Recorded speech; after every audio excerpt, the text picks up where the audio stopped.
សូមគោរពជម្រាបសួរលោកគ្រូនិងសួស្តីអ្នកនរគ្នាចឹងស្វាគមន៍មកកាន់ក្រុមរបស់ខ្ញុំដែលថ្ងៃនេះផងដែរគឺយើងលើក topic អំពី camera security ពួកយើងរៀននៅថ្នាក់ C ឆ្នាំទី2បរិញ្ញាបត្រDepartment វិទ្យាសាស្ត្រកុំព្យូទ័រនៃវិទ្យាស្ថានជាតិពហុបច្ចេកទេសកម្ពុជាបាទហើយយើងបង្រៀនដោយលោកគ្រូមកដែរហើយនេះគឺជាសមាជិកក្រុមរបស់ពួកយើងអញ្ចឹងថ្ងៃហ្នឹងផងដែរគឺខ្ញុំនឹងបង្កើតក្រុមហ៊ុនមួយឈ្មោះថាក្រុមហ៊ុន Home Guard Secure Camera Security ដែលមានទទួលតម្លើងប្រព័ន្ធកាមេរ៉ាសុវត្ថិភាពនិងបណ្ដាញអ៊ីនធឺណិតអីជាដើមហ្នឹងបាទតែអ៊ីនធឺណិតផ្នែក hardware ណាចំពោះ service ISP គឺពួកយើងអត់មានទេអញ្ចឹងបាទនេះគឺការធ្វើបទបង្ហាញពីគម្រោងនៃការរៀបចំបណ្ដាញកាមេរ៉ាសុវត្ថិភាពក្នុងអគារការចាប់ដើមអញ្ចឹងយើងនិយាយពីកាមេរ៉ាតិចទៅដែលកាមេរ៉ាគឺយើងដាក់មិនចាដាក់ទេយើងប្រើប្រាស់យុទ្ធសាស្ត្រនិងយុទ្ធវិធីផ្សេងមានដូចជាការលាក់ឬក៏ការ cover កាមេរ៉ាអីជាដើមដើម្បីឃ្លាំមើលគ្រប់ជ្រុងជាពិសេសកន្លែង sensitive ខ្លាំងគេថាកន្លែងណាដែលវាមានរក្សារបស់សំខាន់ឬក៏កន្លែងណាស្ងាត់មានកន្លែងបាំងដែលគួរសង្ស័យច្រើនហ្នឹងបាទគឺយើងសិក្សាទៅលើបែបហ្នឹងបាទហើយសិក្សាទៅលើប្លង់ក៏ដូចជាការចំណាយអីផ្សេងផងដែរបាទនិងប្រភេទកាមេរ៉ាដែរបាទអញ្ចឹងគឺនិយាយពីចំណុចទី1នេះនិយាយពី system overview បាទយើងទៅ overview ទៅលើ system យើងតិចប្រភេទកាមេរ៉ាក្នុងគម្រោងហ្នឹងគឺយើងប្រើប្រាស់ជាមួយនឹង IP dome និង IP bullet យើងប្រើប្រភេទ IP គឺដោយសារតែវាមានភាពច្បាស់ល្អហើយនឹងស្រួលគ្រប់គ្រងជាពីចម្ងាយជាពិសេសវាមាន function ច្រើនទៀតផងហើយយើងជ្រើសរើស Hikvision បាទដោយសារវាគុណភាពវាល្អដែរខ្ញុំសូមទៅចំណុចបន្តទៀតបាទគឺ implementation plan ហ្នឹងគឺឲ្យទៅមិត្តភ័ក្តិរបស់ខ្ញុំដើម្បីធ្វើការធ្វើបទបង្ហាញពីកន្លែងហ្នឹងចូលមកដល់ចំណុចទី2គឺនិយាយអំពី implementation plan សម្រាប់ទីតាំងគឺពួកយើងបានជ្រើសរើសយកអគារ The Bridge Residence មានទីតាំងស្ថិតនៅជិតស្ពានកោះពេជ្រចម្ងាយ100ម៉ែត្រពីស្ថានទូតអូស្ត្រាលីហើយដោយសារវាមានទំហំធំនិងទីតាំងមិនទាន់សាងសង់រួច 1% ពួកយើងបានជ្រើសរើសយក Theater Hall ដែលជាកន្លែងមើលកុនព្រោះវាមានលក្ខណៈសាមញ្ញនិងងាយយល់នេះគឺជា QR code ដែលអាច scan បានដើម្បីមើលទីតាំងច្បាស់លាស់បានចំណែករូបនេះគឺជាប្លង់ដើមដែលយើងយកទីតាំង Theater Hall ជាកន្លែងដាក់កាមេរ៉ាចំណែករូបភាពនេះវិញគឺជាសកម្មភាពការងារជាក់ស្ដែងដែលកំពុងរៀបចំនិងសាងសង់ចំណុចរបស់ខ្ញុំចាប់តែប៉ុណ្ណេះសម្រាប់ចំណុចបន្ទាប់ខ្ញុំនឹងឲ្យមិត្តភ័ក្តិខ្ញុំជាអ្នកបកស្រាយបន្តជឿសួរលោកគ្រូនិងសួស្តីអ្នកនរគ្នាខ្ញុំឈ្មោះច័ន្ទធីរិទ្ធអញ្ចឹងខ្ញុំមកបន្តពីចំណុចមិត្តភ័ក្តិខ្ញុំដែលខ្ញុំនឹងមកនិយាយពីប្លង់ដែលបានគូររួចអញ្ចឹងសម្រាប់ប្លង់ស៊ីនតែម្ដងប្លង់របស់គេហ្នឹងគឺមានភាពស្មុគស្មាញច្រើនដោយសារគេដាក់ពាក់ព័ន្ធជាមួយនឹងខ្សែភ្លើងហើយនឹងឧបករណ៍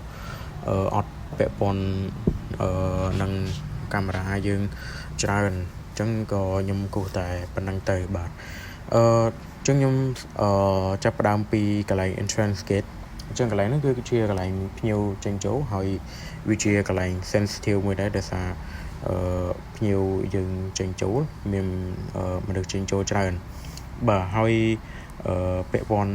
ជាមួយនឹងកាមេរ៉ាដែលបានឃើញនៅកន្លែងនេះនេះកន្លែងពីរនេះវាឈប់គ្នាដោយសារយើងដាក់ដើម្បីឲ្យវា cover គ្នាទៅវិញទៅមកដោយសារកន្លែងហ្នឹងមនុស្សចេញចូលច្រើនអញ្ចឹងណាហើយនេះគឺជា router អញ្ចឹងអ្នកនរគ្នាឃើញកន្លែងកុំព្យូទ័រនេះគឺជាកន្លែងដែលយើង check ភ្ញៀវដែល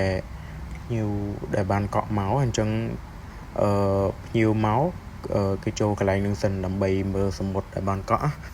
hai ní cứ chia cameraประเภท đầu mùi đá làm bày oi mơ cho bà cái lại ní cứ chập trong mục tam đón bà nhiều show cái lại ní hồi camera cứ chập trong mục tam đòn bản chân cái lại computer nó cứ chia cái lại mơ sầm một đẹp nhiều bàn cọ bà hơi cho một đo cái lại ní cứ chia cái lại đại camera bullet នេះគឺយើងដាក់សម្រាប់មើលនៅអ្នកដែលបានចេញចូល server room ដោយសារ server room គឺវា sensitive ខ្លាំងមែនតើអញ្ចឹងយើងដាក់ដើម្បីមើលអ្នកចេញចូលដែរបាទហើយមានកាមេរ៉ាដូមមកគ្រាប់ទៀតនៅក្នុង server room ហ្នឹងដើម្បី cover នៅserver ទាំងអស់ហើយនេះគឺជា iron trunking cable tray ដែលជាត្រេដៃបាទត្រេដៃសម្រាប់រត់ខ្សែហ្នឹងអញ្ចឹងក្នុងនេះដោយសារតែគេរត់ខ្សែច្រើនមានពាក់ព័ន្ធជាមួយនឹងខ្សែ network ខ្សែភ្លើងខ្សែអីច្រើនមែនតើនៅក្នុងត្រេហ្នឹងអញ្ចឹងមិនគេដាក់ត្រេដៃទេតែនេះគឺខ្ញុំលើកតាខ្សែ network ទេដោយសារយើងប្រើ IP កាមេរ៉ាបាទអញ្ចឹងដាក់លយមកបន្តិចនេះដោយសារយើងត្រូវចោះឲ្យវាលយមកបន្តិចដើម្បីឲ្យខ្សែយើងចូលទៅក្នុង server room បានល្អបាទហើយបន្ទាប់ទៅយើងដាក់បាយទៅទេតែកន្លែងនេះគឺដោយសារទីតាំងនេះគឺវាចំហរៀងធំដែរបាទហើយអញ្ចឹងគឺយើងដាក់មួយទៀតសម្រាប់ cover ម្ដុំនេះតែម្ដងបាទហើយ Wi-Fi router គឺមានអានេះមួយទៀតសម្រាប់VIP room បាទអញ្ចឹងមុននឹងចូលដល់ VIP room ខ្ញុំសូមនិយាយពី cashier សិនអញ្ចឹងនៅពេលដែលភ្ញៀវគាត់ចូលមកខាងបុគ្គលិកយើងឆែកសបុតដែលបានកក់ហើយគឺគាត់ទៅគិតលុយបាទអញ្ចឹងកន្លែងគិតលុយនេះគឺដូចជាកន្លែងទិញសបុតដែរដែលសបុតគឺមានពីរប្រភេទសម្រាប់ខាងមុខនេះអ្នកនរគ្នាឃើញកៅអីដិតខាងមុខហ្នឹងអាហ្នឹងគឺជាភ្ញៀវសម្រាប់ភ្ញៀវ VVIP ដែលបាទដឹងស្រាប់ទេថាភ្ញៀវ VVIP ហ្នឹងគឺគេcopy ភ្ញៀវ VIP ធម្មតាមក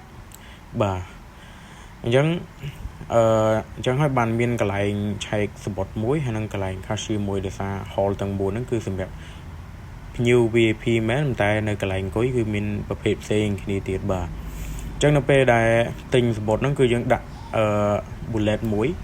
ដាក់បាញ់ទៅកន្លែងតែម្ដងដើម្បីឆែកមើលនៅមកជុំវិញបរិវេណជុំវិញហ្នឹងហ្មងហើយដល់ពេល bullet ដូមនៅនេះមួយទៀតគឺដាក់ដើម្បីពិនិត្យមើល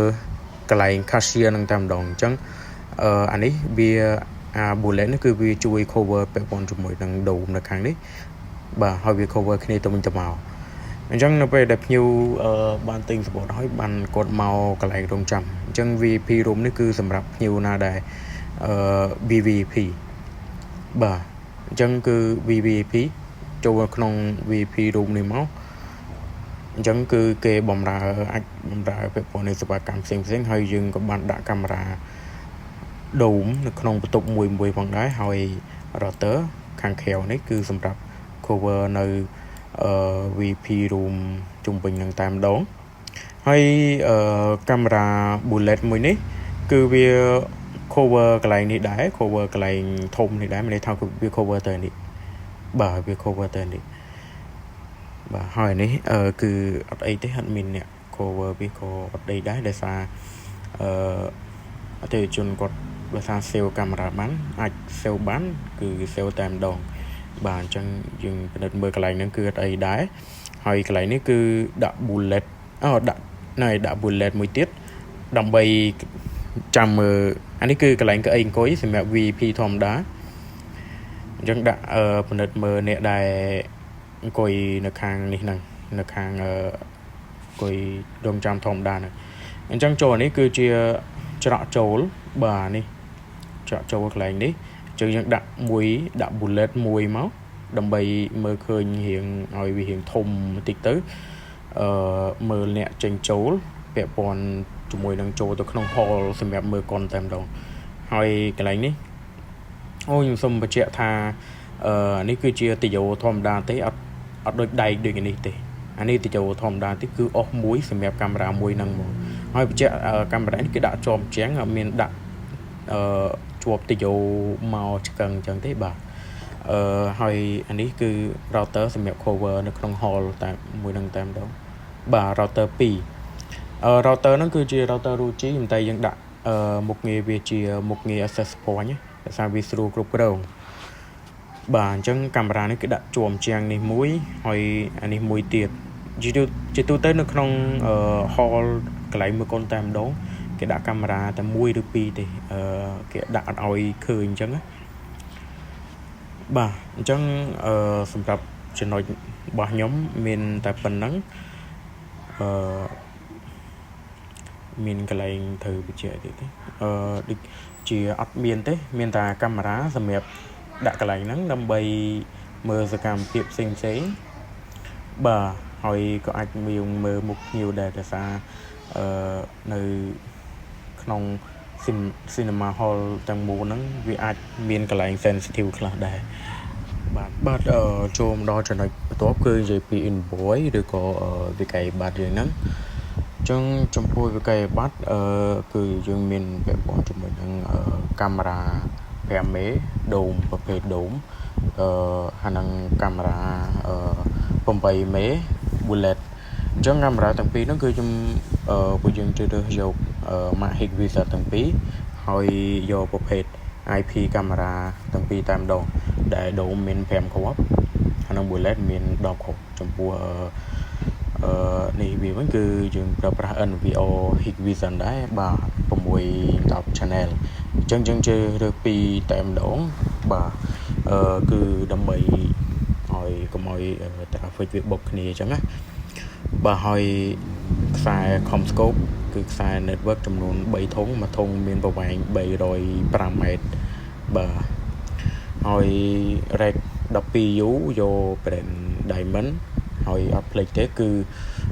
patch panel ដើម្បីរៀបចំខ្សែយើងមើលទៅវាមានរបៀបរៀបរយបាទយកចំនួនតែមួយទេហើយវាមាន24 port បាទហើយ Wi-Fi Ruchi ដែលជាប្រភេទ Wi-Fi 6បាទ mesh router តែម្ដងគឺមាន5គ្រាប់គ្រាប់ RJ45 5ប្រអប់មួយប្រអប់មាន100គ្រាប់បាទយើងយកច្រើនបែបហ្នឹងដើម្បីទុកគម្រោងក្រោយទៀតណាបាទហើយប្រអប់កាមេរ៉ាបាទអញ្ចឹងប្រអប់កាមេរ៉ានេះគឺយើងយកមកនេះតែម្ដងមកឈុតវាម្ដងមានន័យថាវាមានប្រអប់វាមានសុងរបស់វាហ្នឹងបាទហើយចំពោះត្រេគឺយើងយកត្រេដែកដែលមានមកឈុតរបស់វាដែរមានអាដែកត្រង់ហ្នឹងមានដែកកែងហើយនឹងមានប្រឡងក៏ដូចជាដែកសម្រាប់ត្រូវវាផងដែរតែដោយសារវាមានច្រើនពេកអញ្ចឹងក្នុងបកែកបាត់នេះដាតអស់ទេហើយទីយោ PVC ក៏មានមកនេះវាដែរគឺមានកែងអក្សរ T គឺមានកែងអក្សរ L មានសុងហើយនឹងមាន connector របស់វាបាទហើយអត់ភ្លេចទេគឺ UPS សម្រាប់ backup នៅពេលដាច់ភ្លើងហើយជំនួស storage វិញគឺយើងជ្រើសយកពពួក Skyhawk Surveillance មានន័យថាវាធ្វើការរហូតបាទវាធ្វើការ continuous ចំនួនទំហំវា4ទេចំនួន2គ្រាប់ហើយនឹង port ដើម្បីចែកចាយអ៊ីនធឺណិតទៅកាន់ router ដូចជា NVO ហើយនឹងកាមេរ៉ាទាំងអស់ផងដែរបាទហើយសរុបទាំងអស់ហ្នឹងគឺ$6020យើងមានការចុះ5មានការបង់ពន្ធទៅលើអីបានទាំងអស់ហ្នឹងក៏អីបានទាំងអស់ហ្នឹងបាទពន្ធហ្នឹងគឺពន្ធអីបានណា5%ហើយ discount 10%ផងដែរបាទដោយសារជាអតិថិជនពិសេសបាទហើយខ្ញុំភ្លេចកម្លាំងគឺមាន4នាក់អញ្ចឹង15ម្នាក់គឺទទួលបាន$15ក្នុងមួយថ្ងៃបាទអញ្ចឹងសរុបទាំងអស់គឺ$225បាទហើយនេះគឺជាទីតាំងរបស់យើងTelegram សម្រាប់ ការតាក់ទងបាទមានលេខទូរស័ព្ទហើយមាន Facebook page អីចឹងទៅបាទអញ្ចឹងការធ្វើបទបង្ហាញរបស់យើងគឺចប់បានប៉ុណ្ណឹងបាទសូមអរគុណសូមជម្រាបលា